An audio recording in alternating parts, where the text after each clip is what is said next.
Bonjour, je m'appelle Francine, j'ai 65 ans et je souffre d'une polyarthrite rhumatoïde qui a été diagnostiquée en 2015.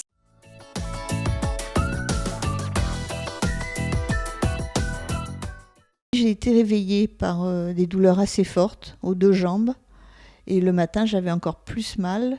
Et surtout pour monter ou descendre les escaliers, j'étais complètement bloquée. Là j'ai vraiment eu très très peur. J'ai tout de suite appelé ma généraliste qui heureusement pouvait me recevoir le soir.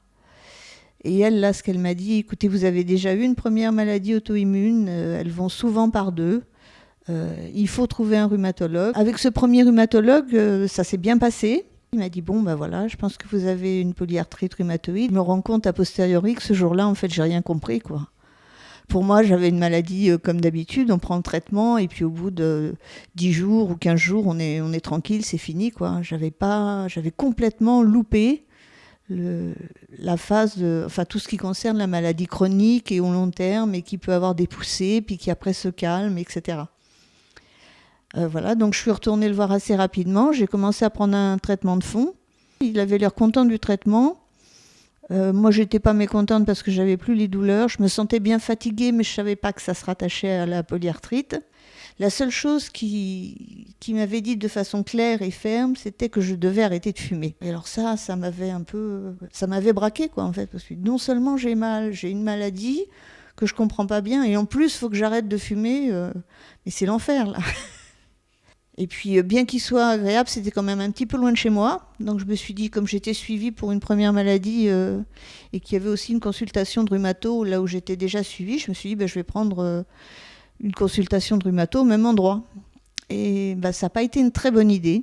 Déjà, le relationnel a été moins bon. Et ça, je me suis rendu compte avec le temps que c'est super important dans les maladies, surtout au long cours. Et puis, les maladies auto-immunes, j'allais angoisser à la consultation de rhumato. Alors ça, pour moi, c'était déjà très très mauvais, quoi. Et je comprenais pas, et j'avais pas de réponse à mes questions. Donc je suis allée voir cette deuxième rhumato, ça n'a pas marché, qui, elle, avait l'air contente du diagnostic qu'elle faisait à l'examen physique, qui a fait décroître le traitement de fond, et puis ce qui devait arriver s'est produit, c'est-à-dire que j'ai fait une nouvelle poussée de polyarthrite.